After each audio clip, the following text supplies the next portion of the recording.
আল্লাহ যে উদ্দেশ্যে মানব জাতিকে সৃষ্টি করেছেন, তার জমিনে তার ইবাদত এবং তার জমিনে হুকুমতে ইলাহিকে প্রতিষ্ঠা করা, এটা যখন মুমিন করতে পারবে, মুমিনের প্রত্যেকটা কাজ ইবাদত হয়ে যাবে। সুবহানাল্লাহ। কথা বুঝতেছি? আমার গলা ভেঙে গেছে, আপনারা কথা বুঝেন তো?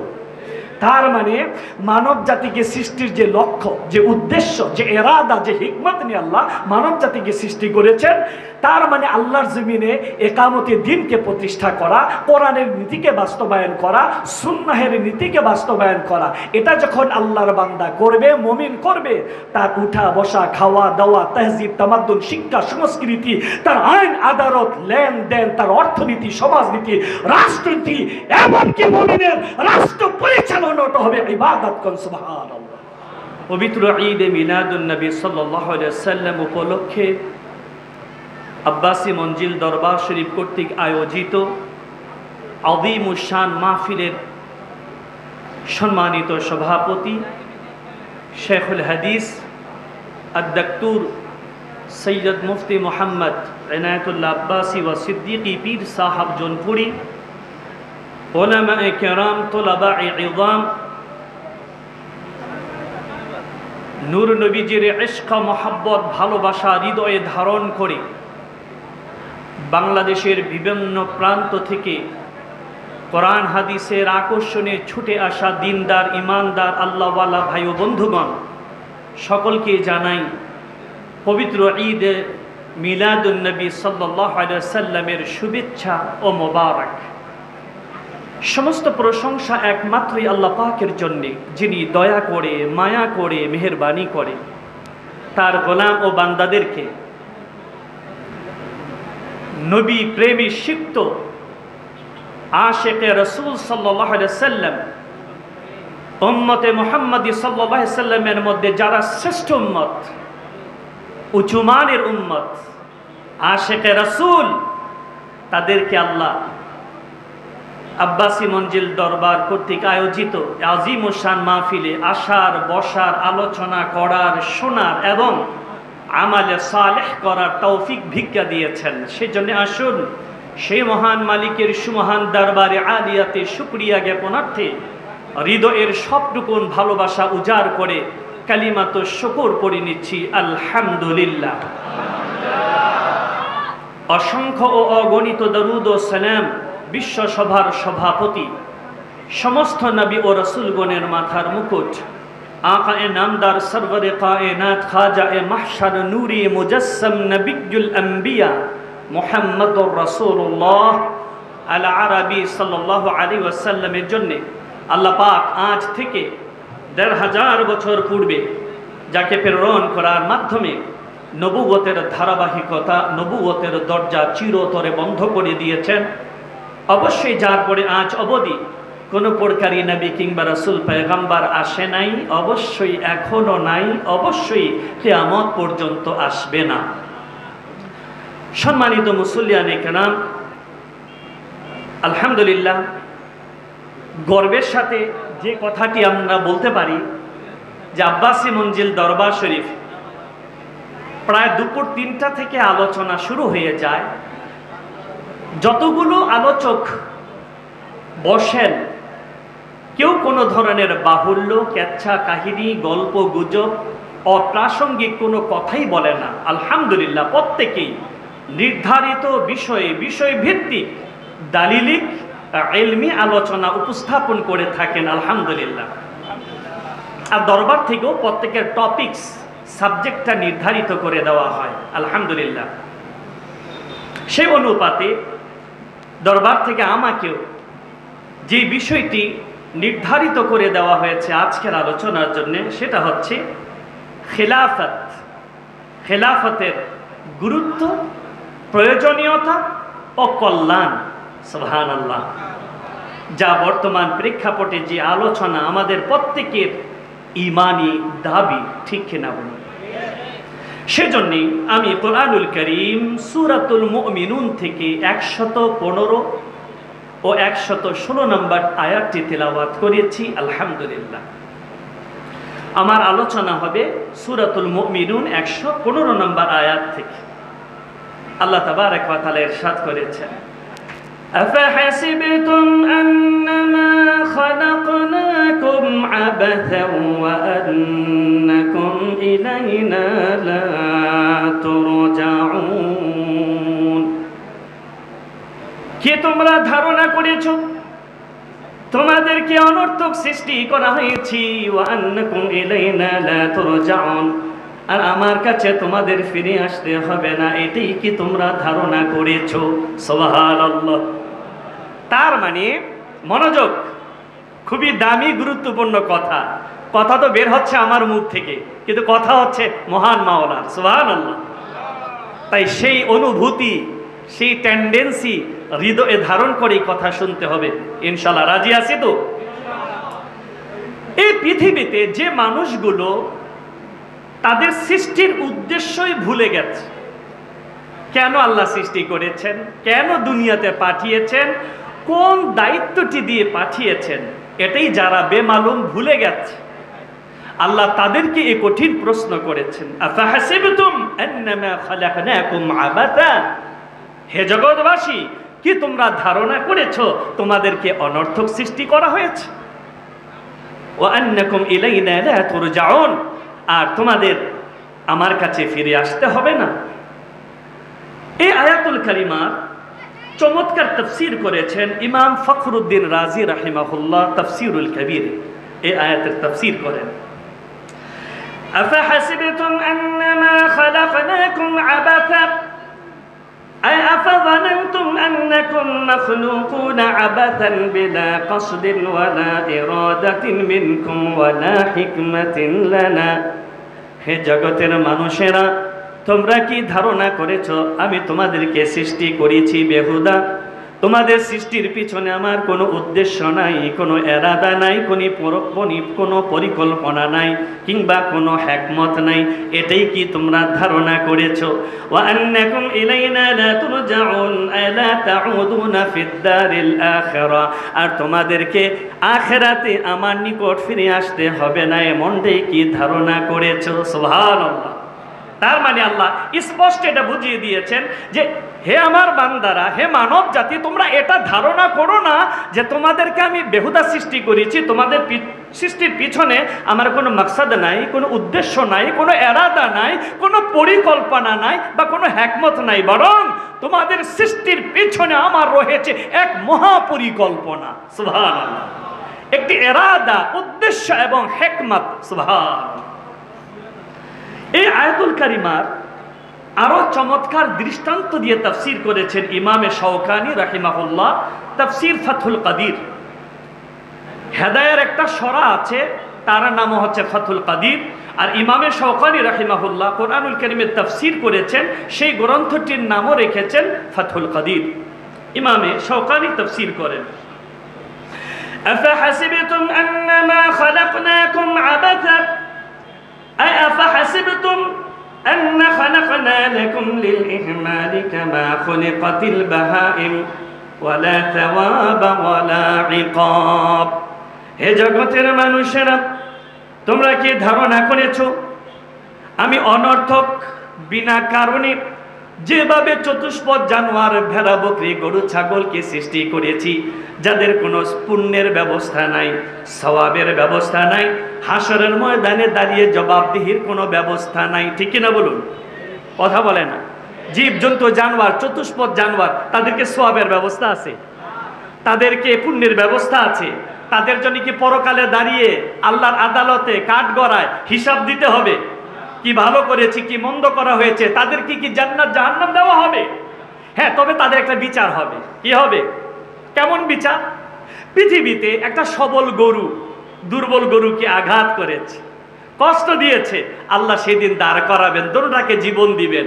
তখন দুর্বলকে বলবেন, তোমার উপরে দুনিয়াতে সবল আঘাত করেছিল, তুমি আজকে বদলা নিয়ে নাও। সুবহানাল্লাহ। এটি হচ্ছে আহকামুল হাকিমের বিচার। সুবহানাল্লাহ। কিন্তু তাদের কোনো পুণ্যের ব্যবস্থা নেই, জান্নাত জাহান্নামের ব্যবস্থা নাই। আল্লাহ সেই প্রশ্নই করেছেন, হে মানব সকল, তোমরা কি ধারণা করেছো তোমাদের কি চতুষ্পদ জানোয়ারের মতো, ভেড়া, বকরি, গরু, ছাগলের মতো সৃষ্টি করা হয়েছে? না, বরং তোমাদের সৃষ্টির পিছনে আমার রয়েছে মহা পরিকল্পনা, উদ্দেশ্য এবং হিকমত। বলেন সুবহান। তার মানে আল্লাহ স্পষ্ট জানায় দিয়েছেন যে তোমরা দুনিয়া ব্যবসা বাণিজ্য রঙ্গ তামাশা খেল তামাশায় দুনিয়ার জীবনকে পার করে দিচ্ছ, আর আমি যে উদ্দেশ্য মাকসাদ নিয়ে তোমাদেরকে সৃষ্টি করেছি, যে দায়িত্ব দিয়ে জমিনে প্রেরণ করেছি, সেই দায়িত্ব তোমরা পালন করো নাই, তোমাদের ধরা খুব কঠিন হবে। সুবহানাল্লাহ। দেখুন, মানব জাতিকে সৃষ্টির বহু পূর্বে মানব জাতির সৃষ্টির উদ্দেশ্য আল্লাহ জানিয়ে দিয়েছেন। সুবহানাল্লাহ। বলবেন কাদেরকে জানাইলেন? মানব জাতি তো সৃষ্টি হয় নাই। তার মানে মানব জাতির সৃষ্টির বহু পূর্ব, হযরতে আদম আলাইহিস সালামের সৃষ্টির বহু পূর্বে আল্লাহ ব্যাপারটা ফেরেশতাদেরকে জানিয়েছেন। সুবহানাল্লাহ। কাদেরকে? ফেরেশতাদেরকে জানিয়ে দিয়েছেন যে আমি একটা নতুন সৃষ্টি করতে যাচ্ছি, মানব জাতি।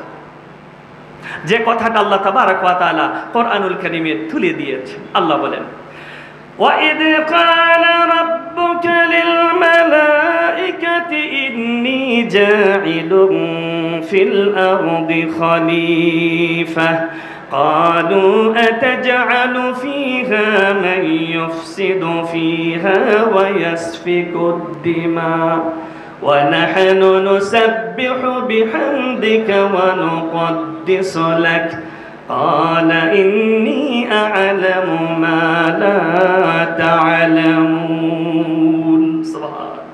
এই ভিতরে আওয়াজটা একটু বাড়বে, বারবার বলছি, ভিতরে আওয়াজ, বাইরে ঠিক আছে।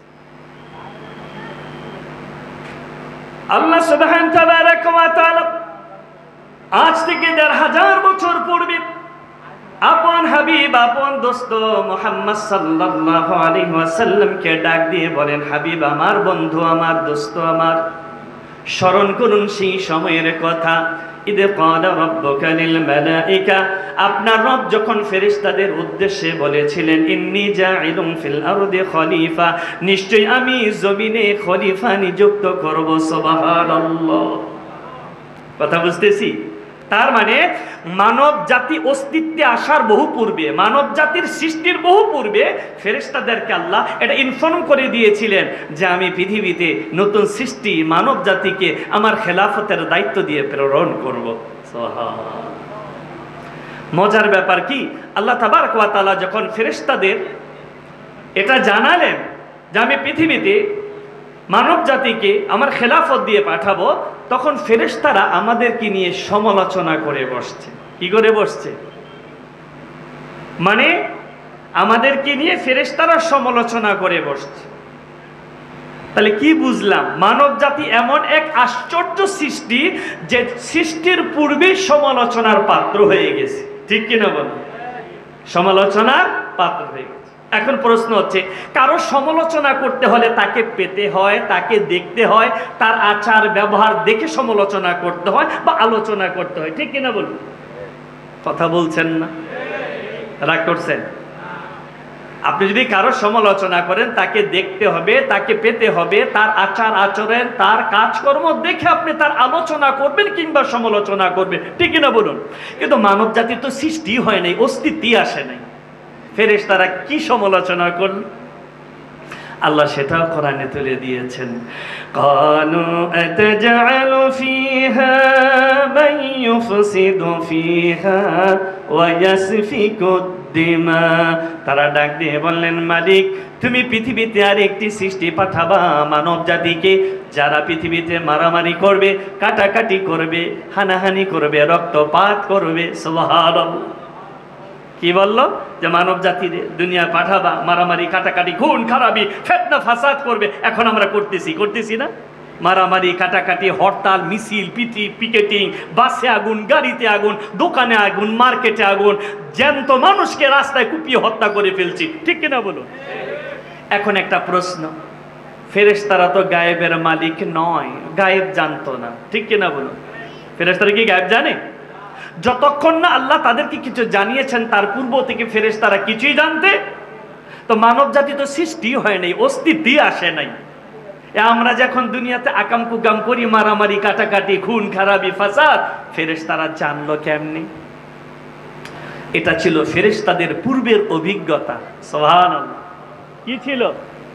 কি সেই অভিজ্ঞতা? এ মানব জাতিকে দুনিয়ায় প্রেরণ করার পূর্বে আল্লাহ এই পৃথিবীর দখলদারিত্ব, কর্তৃত্ব দিয়েছিলেন জিন জাতিকে। কাকে? এখন পৃথিবীর কর্তৃত্ব কাদের? আমাদের, মানব জাতির। পৃথিবীর কর্তৃত্ব, দখলদারিত্ব সব মানব জাতির। কিন্তু মানব জাতিকে সৃষ্টির পূর্বে আল্লাহ এই পৃথিবীতে কর্তৃত্ব, দায়িত্ব দিয়েছিলেন জিন জাতিকে। আর তখন জিন জাতি আমাদের চাইতো অনেক গুণ বেশি মারামারি, কাটাকাটি, খুন খারাপি, ফিতনা ফাসাদ করেছে। তখন আল্লাহ তাদের রশি টান দেন, তাদেরকে শৃঙ্খলাবদ্ধ করে ফেলেন, তাদের কর্তৃত্ব কেড়ে নেন এবং তাদেরকে নির্দিষ্ট এক অঞ্চলে বন্দী করে দেন। আর তখনই সিদ্ধান্ত নেন, আমার জমিনে আমি মানব জাতিকে আমার খেলাফতের দায়িত্ব দিব। সুবহানাল্লাহ। তো জিন জাতি যত আকাম কুকাম করেছিল সব সাক্ষী তো ফেরেশতারা। সেই অভিজ্ঞতার আলোকে মানব জাতিকে নিয়েও তারা সমালোচনা করে বসেছে ধারণাবশত, ও মাওলা আমরা তো জিন জাতির সব কারবার দেখেছি, কি করেছে। এখন তুমি যে নতুন সৃষ্টি করে মানব জাতিকে দুনিয়া পাঠাবা, তারাও তো দুনিয়াতে সেই জিন জাতির মতো মারামারি, কাটাকাটি, খুন খারাপি, হত্যা, ফাসাদ, ফিতনা ফাসাদ করবে। কি দরকার? মনে রাখবেন, আল্লাহর কোনো সিদ্ধান্তে বাধা দেওয়ার কোনো ক্ষমতা ফেরেশতাদের নাই। বাধা দেওয়ার ক্ষমতাও নাই, সাহসও নাই। মনের ভাবটা তুলে ধরছে আর কি, ও মাওলা কি দরকার জিন জাতির মতো মানব জাতীয় দুনিয়া মারামারি, কাটাকাটি, ফিতনা ফাসাদ করবে। ওয়া নাহনু নুসাব্বিহু বিহামদিকা ওয়া নুকদ্দিসু লাক, বরং আমরাই তো সর্বদা তোমার তাসবিহ, তোমার তাহলিল, গুণগান, ইবাদত করেই চলছি। এটা তাদের মনের ভাষা। আল্লাহ কিন্তু তখন তাদেরকে বিস্তারিত জবাব দেন নাই। বিস্তারিত জবাব এক কথায় জিন জাতির মুখ বন্ধ করে, ফেরেশতাদের মুখ এক কথায় বন্ধ করে দিয়েছেন। কয় কথায়? কারণ আল্লাহ তো সামাদ, অমুখাপেক্ষী, বিস্তারিত জবাব দেওয়ার দরকার নাই। এক কথায় আল্লাহ ফেরেশতাদের মুখ বন্ধ করেছেন। ইন্নী আ'লামু মা লা তা'লামুন, নিশ্চয় আমি যা জানি তোমরা তা জানো না। এক কথায় মুখ বন্ধ করে দিয়েছেন ফেরেশতা, নিশ্চয় আমি যা জানি তোমরা তা। হ্যাঁ, সময় মতো তোমরা দেখবে মানব জাতির মধ্যে আমার একদল বান্দা শুধু মারামারি, কাটাকাটি, খুন খারাপি, ফিতনা ফাসাদ করবে না। আমার আখিরি পয়গম্বর আমার জমিনে আমার দিনকে প্রতিষ্ঠা করার জন্য, ইকামতের দিনকে প্রতিষ্ঠা করার জন্য উহুদে দান্দান মুবারক শহীদ হবে, তায়েফে কাফেরদের পাথরের আঘাতে আঘাতে রক্তাক্ত হবেন। আমার ইব্রাহিম আমার আদেশ পালন করতে যে আমার মহব্বতে পিতা পুত্রের গলায় ছুরি চালাবে, সময় মতো দেখবে। কোন সুবহানাল্লাহ। তখন আল্লাহ বিস্তারিত জবাব দেন নাই, এক কথায় মুখ বন্ধ করেছিলেন। ইন্নী আ'লামু মা লা তা'লামুন, ও ফেরেশতারা আমার বান্দারা দুনিয়া মারামারি, কাটাকাটি, ফিতনা ফাসাদই করবে না আরো কিছু করবে আমার মহব্বতে, সেটা তোমরা সময় মতো দেখবা। তখন বলেছেন ইন্নী আ'লামু মা লা তা'লামুন, সময় মতো দেখবা। আর ফেরেশতারা দেখেছে যুগে যুগে আখিরি পয়গম্বর মুহাম্মদুর রাসূলুল্লাহ সাল্লাল্লাহু আলাইহি ওয়াসাল্লাম আল্লাহর রিজা মন্দিরের জন্য, আল্লাহর ভালোবাসায়, আল্লাহর দ্বীনকে প্রতিষ্ঠা করার জন্য তায়েফে রক্ত দিয়েছেন, উহুদে দান্দান মুবারক শহীদ হয়েছে। তার উম্মত আজও আল্লাহর জমিনে আল্লাহর ইকামতের দ্বীনকে প্রতিষ্ঠা করার জন্য রক্ত দিচ্ছে, বাতিলের কারাগারে বন্দী হচ্ছে, ফাঁসির কাস্টে ঝুলছে, এমনকি জীবন পর্যন্ত কোরবান করছে। ঠিক কিনা বলো? আল্লাহ তখন বিস্তারিত জবাব দেন নাই, ফেরেশতার সময় মতো দেখবা। ফেরেশতারা দেখেছে হযরত ইব্রাহিম আল্লাহর সন্তুষ্টির জন্য, আল্লাহর রেজামন্দির জন্য, আল্লাহর ভালোবাসায় পিতা পুত্রের গলায় ছুরি চালিয়ে দিয়েছে। ইব্রাহিম আগুনে ঝাঁপ দিয়েছেন, স্ত্রী পরিজনকে জনমানব শূন্য স্থানে আল্লাহর মহব্বতে রেখে এসেছেন। আখিরি পয়গম্বর কত কষ্ট করেছেন, আখিরি পয়গম্বরের উম্মত আজও আল্লাহর জমিনে আল্লাহর দ্বীনকে প্রতিষ্ঠা করার জন্য অকাতরে রাজপথে জিহাদের ময়দানে রক্ত ঢেলে দিচ্ছে, জীবন দিচ্ছে। ঠিক কিনা বলুন? আর তা দিতে থাকবে কিয়ামত পর্যন্ত। কোন সুবহানাল্লাহ। জিন জাতি দেখেছে, আজও দেখছে, দেখবে কিয়ামত পর্যন্ত। আখির নবীর একদল উম্মত কিয়ামত পর্যন্ত আল্লাহর জমিনে আল্লাহর খিলাফা প্রতিষ্ঠা করার জন্য বাতিলের কারাগারে বন্দী হবেন, নিন্দুকের নিন্দাকে বরদাস্ত করবে, রক্ত দিবে, জীবন দিবে, কিন্তু আল্লাহর জমিনে আল্লাহর খিলাফা প্রতিষ্ঠা করেই ছাড়বে ইনশাআল্লাহ। কিন্তু আল্লাহ তো তখন এক কথায় ফেরেশতাদের মুখ বন্ধ করেছে, মানব জাতিকে সৃষ্টি করেছে।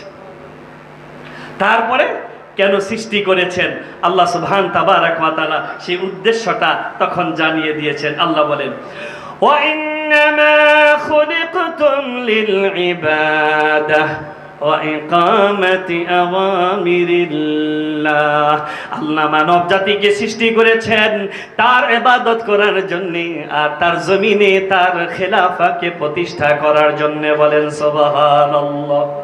তার মানে আল্লাহ কঠিন কঠিন প্রশ্ন বান্দাদের করে বান্দাদের চোখের পর্দা সরিয়ে দিয়েছেন আর প্রশ্ন করেছেন, হে মানব সকল, তোমরা কি ভেবেছ তোমাদেরকে আমি অনর্থক সৃষ্টি করেছি?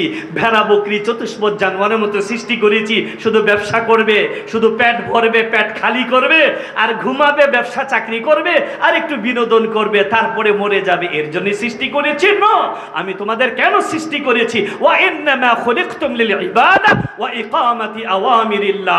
আমার জমিনে আমার ইবাদতকে প্রতিষ্ঠা করতে হবে আর আমার হুকুমতে ইলাহিকে প্রতিষ্ঠা করতে হবে। সুবহানাল্লাহ।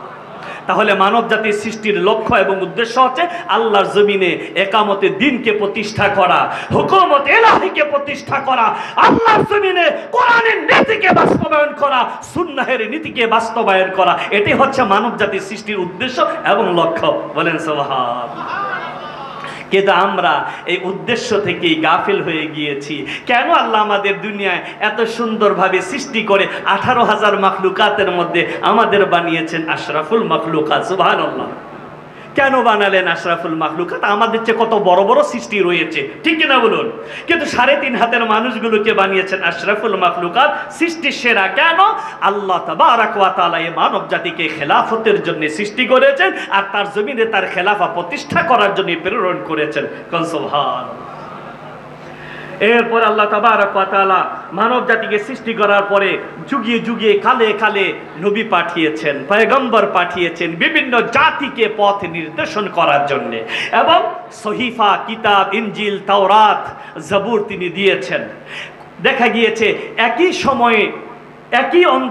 সময়ে দুই অঞ্চলে দুই নবী দুই জাতির কাছে পাঠিয়েছেন। সুবহানাল্লাহ।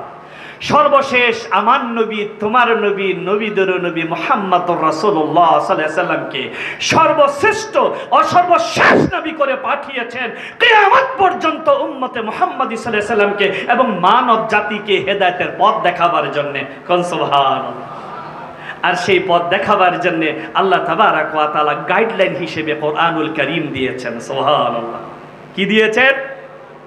যে কোরআনটা হচ্ছে আমার নবীর অসংখ্য মুআজিজার প্রধান একটি মুআজিজা। সুবহানাল্লাহ। কেমন মুআজিজা? সুবহানাল্লাহ।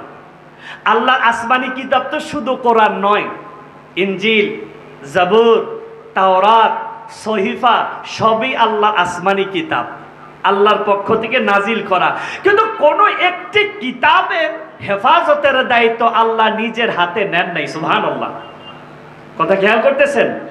ইনজিল, জাবুর, তাওরাত, সহিফা, অনেক নবী পয়গম্বরের উপরে আল্লাহ যে কিতাব নাজিল করেছেন, একটি কিতাবের হেফাজতের দায়িত্ব আল্লাহ নিজে নেন নাই। তাই আজ কোনো একটি কিতাব দুনিয়াতে অবশিষ্ট নাই, সব বাতিল হয়ে গেছে, ভেজাল হয়ে গেছে, রহিত হয়ে গেছে, ঠিক কিনা বলুন? কিন্তু একমাত্র কোরআনুল কারীম যেটা আল্লাহ নবীজি সাল্লাল্লাহু আলাইহি ওয়াসাল্লামকে দিয়েছেন, সেই কোরআনের হেফাজতের দায়িত্ব আল্লাহ নিজেই গ্রহণ করেছেন। আল্লাহ বলেন, ইন্না নাহনু নাযালনা যিকরা ওয়া ইন্না লাহু লাহাফিযুন।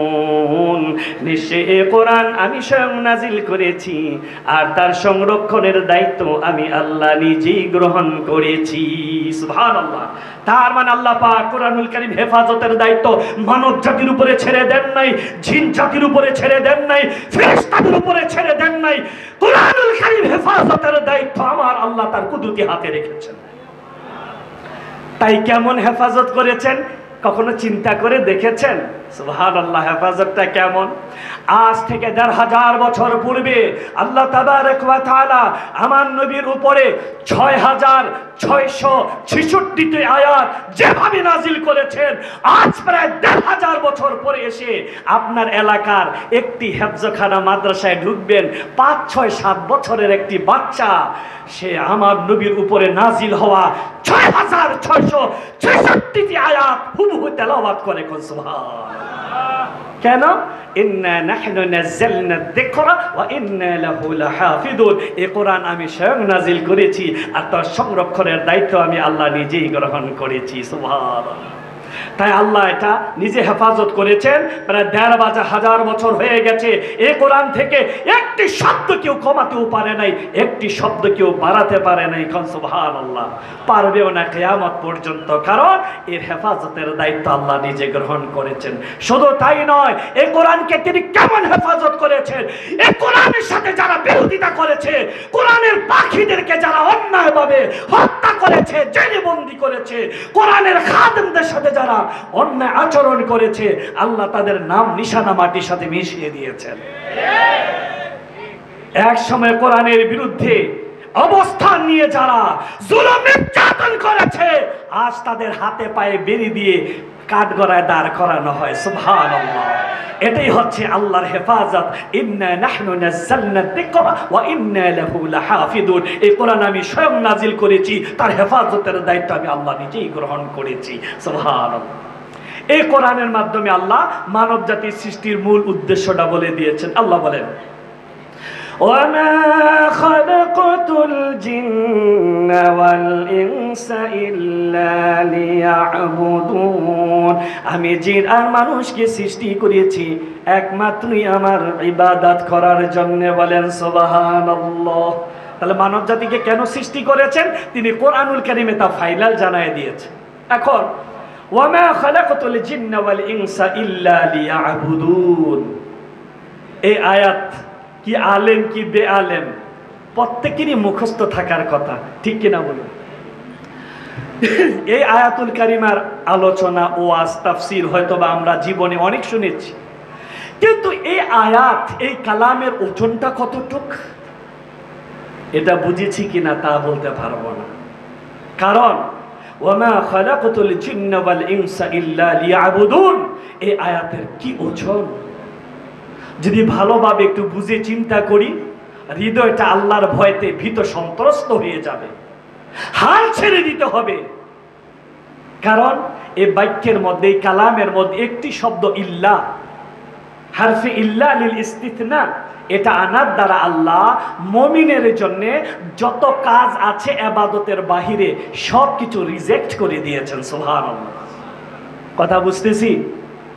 মুমিনের জন্য ইবাদতের বাইরে যত কাজ আছে, কি চাকরি বাকরি ব্যবসা বাণিজ্য যা কিছু বলেন, সব কিছু আল্লাহ রিজেক্ট করে দিয়েছেন। তাইলে বলবেন যে তাইলে খাবো কেমনে, বাঁচবো কেমনে? আল্লাহ তো আমাদেরকে ফেরেশতাদের মতো বানান নাই। ফেরেশতাদেরকে তিনি ভিন্ন অবকাঠামোতে সৃষ্টি করেছেন। যেমন ফেরেশতাদের ক্ষুধাও লাগে না, তৃষ্ণাও লাগে না, তাই কিছু পানও করতে হয় না, খেতেও হয় না, আর সেজন্য তাদের চাকরি বাকরি ব্যবসা বাণিজ্য কৃষিকাজ চাষাবাদ কিছুই করা লাগে না। কিন্তু আমাদেরকে তো আল্লাহ ভিন্ন অবকাঠামোতে সৃষ্টি করেছেন, ঠিক কিনা বলেন? একটু সময় গেলে তো পিপাসা লাগে যায়, তৃষ্ণার্ত হয়ে পড়ি, পানির প্রয়োজন হয়। একটু সময় অতিবাহিত হলে ক্ষুধার্ত হয়ে যায়, খাদ্যের প্রয়োজন হয়। আর সেজন্য কোনো না কোনো ধান্দা তো করতেই হয়, নয় চাকরি বাকরি ব্যবসা বাণিজ্য কিছু একটা করতেই হয়, ঠিক কিনা বলুন? কিন্তু ওয়ামা খালাকতুল জিন্না ওয়াল ইনসা ইল্লা লিয়াবুদুন, এই বাক্যের দ্বারা তো আল্লাহ ইবাদতের বাহিরে সব রিজেক্ট করে দিয়ে। সুবহানাল্লাহ। তার মানে আল্লাহ যে উদ্দেশ্যে মানব জাতিকে সৃষ্টি করেছেন, তার জমিনে তার ইবাদত এবং তার জমিনে হুকুমতে ইলাহিকে প্রতিষ্ঠা করা, এটা যখন মুমিন করতে পারবে, মুমিনের প্রত্যেকটা কাজ ইবাদত হয়ে যাবে। সুবহানাল্লাহ। কথা বুঝতেছি? আমার গলা ভেঙে গেছে, আপনারা কথা বুঝেন তো? তার মানে মানব জাতিকে সৃষ্টির যে লক্ষ্য, যে উদ্দেশ্য, যে এরাদা, যে হিকমত নিয়ে আল্লাহ মানব জাতিকে সৃষ্টি করেছেন, তার মানে আল্লাহর জমিনে একামতে দিনকে প্রতিষ্ঠা করা, কোরআনের নীতিকে বাস্তবায়ন করা, সুন্নাহের নীতিকে বাস্তবায়ন করা, এটা যখন আল্লাহর বান্দা করবে, মুমিন করবে, তার উঠা বসা, খাওয়া দাওয়া, তাহজিব তামাদ্দুন, শিক্ষা সংস্কৃতি, তার আইন আদালত, লেনদেন, তার অর্থনীতি, সমাজনীতি, রাষ্ট্রনীতি, এমনকি মুমিনের রাষ্ট্র পরিচালনাটা হবে ইবাদত। কোন সুবহানাল্লাহ। কি হবে? সব হবে ইবাদত। কারণ আল্লাহ প্রত্যেকটা ক্ষেত্রে নীতি দিয়েছেন, একদিকে কোরআনের নীতি, আরেকদিকে সুন্নাহের নীতি। আপনি ব্যবসা করতে যাবেন, কোরআনের নীতি আছে। চাকরি করতে যাবেন, কোরআনের নীতি আছে। কেমন? ব্যবসা করবেন, কোরআনের নীতি। ব্যবসা করো, ব্যবসা করে কোটি টাকার মালিক হয়ে যাও, কোনো বাধা নাই, কিন্তু একটা নীতি আছে, সুদের কাছে যাওয়া যাবে না। সুবহানাল্লাহ। এটা কোরআনের নীতি, এটা সুন্নাহের নীতি। এটা কিসের নীতি? কোরআনের নীতি, সুন্নাহের নীতি। আপনি যখন এই নীতি মেনে আপনার ব্যবসাকে পরিচালনা করবেন, তখন সেটা ব্যবসা থাকবে না, সেটা ইবাদত হয়ে যাবে। সুবহানাল্লাহ। আপনি যখন চাকরি করবেন, সেই চাকরিটা যখন কোরআনের নীতিতে করবেন, সুন্নাহের নীতিতে করবেন, অর্থাৎ আপনার পারিশ্রমিক যা নির্ধারণ হয়েছে মালিক পক্ষের সাথে, আপনি গুনে গুনে আপনার পারিশ্রমিকটা গ্রহণ করেন, কিন্তু ডান বাম থেকে কিছু খেতে পারবেন না। ডান বাম বুঝছেন তো? কথা কয় ডান বাম যদি বাঙালি না বুঝে, সৌদি আরবের মানুষ বুঝবে। ঘুষ আর কি, ঘুষ।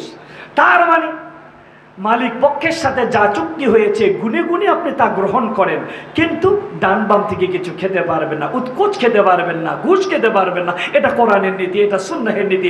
এই নীতিকে অনুসরণ করে, এই নীতিকে মেনে যখন আপনি চাকরি করবেন, সেটা চাকরির মধ্যে থাকবে না, ওইটা ইবাদত হয়ে যাবে। সুবহানাল্লাহ। এভাবে আল্লাহর বান্দা যখন আল্লাহর জমিনে কোরআনের নীতিকে বাস্তবায়ন করবে, হাদিসের নীতিকে বাস্তবায়ন করবে, তার উঠা বসা, খাওয়া দাওয়া, তার তাহজিব তামাদ্দুন, শিক্ষা সংস্কৃতি, আইন আদালত, ব্যবসা বাণিজ্য, অর্থনীতি, সমাজনীতি, রাজনীতি, রাষ্ট্র পরিচালনা, মুমিনের প্রত্যেকটা কাজই হয়ে যাবে ইবাদত। বলেন সুবহানাল্লাহ। কিন্তু আফসোস, আমরা বাঙালি সেটা পারি নাই। আমরা সব পেরেছি, কিন্তু আল্লাহর জমিনে আল্লাহর খেলাফা প্রতিষ্ঠা করতে পারি নাই। ঠিক কিনা বলেন? এই জাতি বীরের জাতি। 52তে ভাষা আন্দোলন করেছে, রক্ত দিয়েছে, ভাষার স্বাধীনতা কেড়ে নিয়েছে। 71-এ পাক হানাদের সঙ্গে যুদ্ধ করেছে, মাতৃভূমির স্বাধীনতা অর্জন করে এনেছে। ঠিক কিনা বলুন? তারপরে এ জাতি 24-এও রক্ত দিয়েছে, স্বাধীনতা ছিনিয়ে এনেছে, কিন্তু আল্লাহর জমিনে আল্লাহর একামতের দিন কি প্রতিষ্ঠা করতে পারে নাই। এটাই হচ্ছে বাংলাদেশের মানুষের ভাগ্যের বিষণ্ণতা। ঠিক কিনা বলুন? তার মানে আমাদেরকে খেলাফতের কল্যাণ, খেলাফতের গুরুত্ব বুঝতে হবে এবং জাতিকে বুঝাতে হবে। পারবো ইনশাল্লাহ? তার মানে আল্লাহ আমাদের সৃষ্টি করেছেন আল্লাহর জমিনে আল্লাহর খেলাফতকে প্রতিষ্ঠা করার জন্য, একামতের দিনকে প্রতিষ্ঠা করার জন্য, কোরআনের নীতিকে বাস্তবায়ন করার জন্য, হাদিসের নীতিকে বাস্তবায়ন করার জন্য। আমরা যখন এটা বাস্তবায়ন করতে পারবো, আমাদের প্রত্যেকটা কাজই হয়ে যাবে ইবাদত। সেটা আল্লাহ বলেছেন, ওয়ামা খালাকাতুল জিন্না ওয়াল ইনসা ইল্লা লিয়াবুদুন। আমি জিন আর মানুষকে সৃষ্টি করেছি শুধুমাত্র আমার ইবাদতের জন্য। তার মানে আল্লাহর বান্দা যখন আল্লাহর জমিনে খেলাফতকে প্রতিষ্ঠা করবে, কোরআন হাদিসের নীতিকে বাস্তবায়ন করবে, আল্লাহর বান্দার প্রতিটি কাজ হয়ে যাবে ইবাদত। কোন সুবহানাল্লাহ। কিন্তু আমরা পারি নাই। আমরা যুগে যুগে ওই দাড়িওয়ালা, টুপিওয়ালারা, মোল্লা মুন্সিরাও পর্যন্ত সেই গণতন্ত্রের পূজা করছি, কেউ সমাজতন্ত্রের পূজা করছি, কেউ রাজতন্ত্রের পূজা করছি, কিন্তু আল্লাহর জমিনে আল্লাহর খিলাফত প্রতিষ্ঠার স্বপ্নই এখনো অন্তরে লালন করতে পারি নাই। ঠিক কিনা বলেন? এর জন্য না আছে শান্তি, না আছে নিরাপত্তা। আল্লাহর কসম, এই গণতন্ত্রের চর্চা করে, সমাজতন্ত্রের চর্চা করে আল্লাহর জমিনে নিরাপত্তাকে নিশ্চিত করা যাবে না, আল্লাহর শান্তি নিশ্চিত করা যাবে না। যদি নিরাপত্তা নিশ্চিত করতে হয়, শান্তি প্রতিষ্ঠা করতে হয়, অবশ্যই আল্লাহর জমিনে আল্লাহর খেলাফা প্রতিষ্ঠা করতে হবে। ইনশাআল্লাহ পারবো আমরা। আল্লাহ আমাদের সৃষ্টি করেছেন এই একটা মাত্র উদ্দেশ্যে, যেন আমরা আল্লাহর ইবাদত করব, আল্লাহর জমিনে আল্লাহর খেলাফাকে প্রতিষ্ঠা করব। তো এখন আমাদের কাজ কি? আমি আপনি 2-4 জন মানুষ চাইলেই তো আর আল্লাহর জমিনে খেলাফা প্রতিষ্ঠা হয়ে যাবে না। আমাদের কাজ এই খেলাফতের গুরুত্ব কি, খেলাফতের প্রয়োজনীয়তা কি এবং খেলাফতের কল্যাণ কি, এটা জাতির কর্ণকুহরে পৌঁছে দিতে হবে। প্রত্যেকটা ব্যক্তিকে যার যার অবস্থান থেকে, প্রত্যেকটা ইমাম তার মসজিদের মিম্বার থেকে, প্রত্যেকটা দাঈ বক্তা ওয়াজের ময়দান থেকে সাধারণ মানুষ একে অপরকে এই খেলাফতের প্রয়োজনীয়তা, খেলাফতের কল্যাণ, খেলাফতের গুরুত্ব জাতির কর্ণকুহরে পৌঁছে দিতে হবে। জাতি যখন আল্লাহর জমিনে আল্লাহর খেলাফা প্রতিষ্ঠার জন্য রাজপথে নেমে যাবে, এটা একটা শক্তি, বলেন সুবহানাল্লাহ। জাতি একটা ফোর্স, জাতি একটা শক্তি। কেমন শক্তি? আপনারা 2400 দেখেছেন, গোটা জাতি যখন একটি বিষয়কে সামনে নিয়ে ঐক্যবদ্ধ হয়েছে, স্বৈরাচার পালিয়ে যেতে 45 মিনিট সময় পায় নাই। কথা বলেন ঠিক কিনা? একটি বিষয়কে সামনে নিয়ে গোটা জাতি যখন ঐক্যবদ্ধ হয়েছে, 45 মিনিট সময় পায়নি, কাপড়টা ভালো করে গুছিয়ে নিয়ে যেতে পারে নাই স্বৈরাচার। ঠিক আল্লাহর জমিনে খেলাফতের প্রয়োজনীয়তা, গুরুত্ব এবং কল্যাণ যখন জাতির কর্ণকুহরে পৌঁছে দেওয়া সম্ভব হবে, আর গোটা জাতি যখন আল্লাহর জমিনে আল্লাহর খেলাফা প্রতিষ্ঠার জন্য ঐক্যবদ্ধ হয়ে এক প্ল্যাটফর্মে চলে যাবে, 45 মিনিট নয়, 5 মিনিট লাগবে না আল্লাহর জমিনে আল্লাহর খেলাফা প্রতিষ্ঠা হতে, বলেন সুবহানাল্লাহ। তাহলে আমার ভাইয়েরা, আমার বন্ধুরা, এতক্ষণের আলোচনার যে সাবস্টেন্স বলছি সেটা হচ্ছে আমাদের প্রত্যেককে নিজ নিজ অবস্থান থেকে আল্লাহর জমিনে খেলাফতের গুরুত্ব কি, খেলাফতের প্রয়োজনীয়তা কি আর খেলাফতের কল্যাণ কি জাতির কর্ণকুহরে পৌঁছে দিতে হবে। ইনশাআল্লাহ পারবো? সবাই পারবো? আল্লাহ তাবারক ওয়া তাআলা আমাদের প্রত্যেককে যেন খেলাফতের স্বপ্ন লালন করার তৌফিক দেন এবং আমি সহ প্রত্যেককে যেন খেলাফতের একনিষ্ঠ কর্মী হিসেবে কবুল করে নেন। এবং সর্বশেষ মাওলার কাছে যেটা চাবো সেটা হচ্ছে মৃত্যুর আগে হলেও যেন আমাকে আর আপনাদেরকে আল্লাহর জমিনে খেলাফত প্রতিষ্ঠা দেখে যাওয়ার তৌফিক তার হাবিবে পাক সাল্লাল্লাহু আলাইহি সাল্লামের জুতা মোবারকের সদকায় ভিক্ষা দেন, বলেন আল্লাহুম্মা আমিন। আল্লাহ পাক যেন আমাদের কবুল মঞ্জুর করে নেন। ওয়া মা তাওফীকি ইল্লা বিল্লাহ আলাইহি তাওয়াক্কালতু ওয়া ইলাইহি উনীব। আসসালামু আলাইকুম ওয়া রাহমাতুল্লাহি তাআলা ওয়া বারাকাতুহু।